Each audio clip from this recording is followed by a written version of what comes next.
Kaj pa delate? Olej imamo. Ja, kjer ga smo dal? Kastrol. Dobar? Najboljši. Si probal? Ne, bi ga ti. Ne, ti ga boš. A veš, da ga bo? Hej, neki, da boš neki. Nam bil pizda. Boš. A veš, da ne bo? Ne more tega piti! Špijole. Pizda, na RTV imaš same Petre. Vse oddaje vodijo sami Petri. Imaš enega normalnega človeka. RTV vodijo Petri pa cigani. Da imajo cigani celo svojo oddajo. V ciganščini, spodi pa title. V slovenščini, da lahko štekaš, pa čakajo. Pa ti kurci so zdaj sprejeli zakon, da se lahko Pedri med sabo poročijo. Ka? A vidiš, Slovenci imamo radi Pedre. Jaz Pedre sovražim. Jaz tudi sovražim Pedre, stara, kaj hočeš reči, da nisem Slovenc?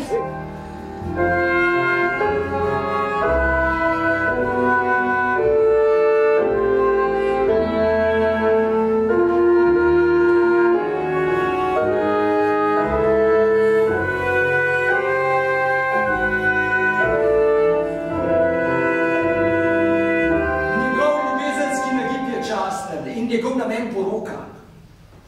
Jutri pošli mi koga, da po njem ti sporočim, kdaj bo in kje obred. Jaz že nepar let opažam, da sploh nimam več spolnih odnosov z živimi biti. Namest tega me spolno vzburjajo ekskluzivno, sam še predmeti. Predmeti? Predmeti, ja. To je bilo pa mačkar neprepričljivo, veste, a se vi to malo zmišljujete? Ne, je res, gospod, nažalost. Moment, kako to mislite? Ne, pogledajte, gospa, vi se meni zdite zelo atraktivna, gospa. A veste, vi meni zelo dišite. Ampak vzburjate me pa ne. Ampak zdaj, če pogledam tale stol, na katerem se vidite. Ja, jaz moram priznati, da bi lažje občeval z nekaj zlama. No, ne zamerte, meni je to grozno, no. Pa ni mi grozno, ampak govorite o tem, pa mi je malo grozno. Kaj ste rekli? Naj me nekdo pofluka. Ne me klicate. Pustite, jaz sem z mamo zdaj govoril. Hočem, da penetrirate v mojo nožnico. Jaz gospoda, vam potisnem prst v pa boste vi mogoče lahko. Kaj pa vi govorite? Mislim, jaz se odprejem, koliko imel te pa takole, ali kaj? Mislim, se nismo Moment! Gospodična ima pa prav. A niste rekli, da bi to radi? Kaj se ti stran obračate? Bo rešila vas problema, ne? Kaj se pa vi zdaj vprašate? Kaj sem pa prej ponujil, da mi ga porinete, ste pa pod stol lezali? Jaz ne bom nikamor nič orinila, če pa še kaj, bo pa to tale gospod tukaj. Ti pa niti slučajno, sem preveč čista za vas. Kje pa vi delate? Kaj je pomembno, kje delam? Pusti me vi. No, mene zanima, kje delate. V kulturi. Ja, veste, jaz imam en žalik. In ko ta žalik pride vame, potem začutim, da je moja dolžnost, da se mu prepustim in sprejmem to Božjo milost. Sestra Ivana, kako pa pride ta žarek v vas?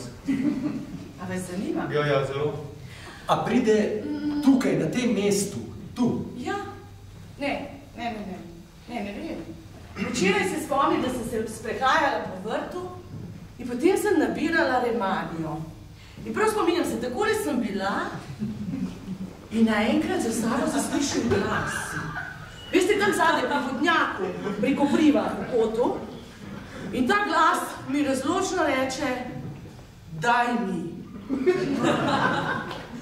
Najprej, da vam ne govorim, tako sem se prestrašila, potem sem ne prisluhnila in v tistem trenutku mi je postalo strašno vroče.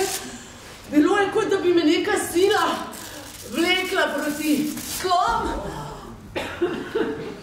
In v tistem trenutku je prišla slepeča svetloba, ki me je popolnoma zaslepila in me vrgla po tleh, začela vleči na vse strani in me prevzdignila od tal.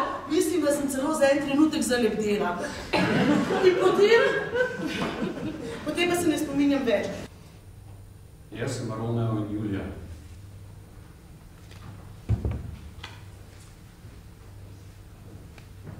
Ko sva se pogledala, sem začel govoriti drugače od ostalih, da vi dobro veste, da jaz govorim pravično, da jaz govorim resnico.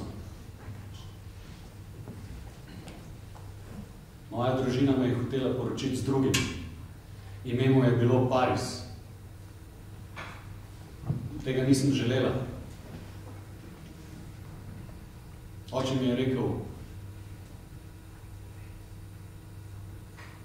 če ga ne vzameš prav, je urejeno, kjer veš se pasi. Tu ni strehe zate. Če si mi hči, te dam prijatelju. Če ne, izgini, prosim, stradaj, umri na cesti. Na mojo dušo, več se ne priznam in kar je mojega, ti ne pripada!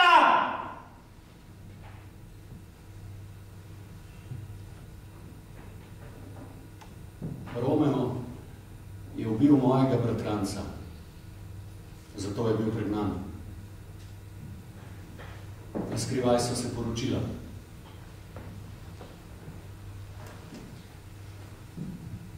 Jaz sem mrtva.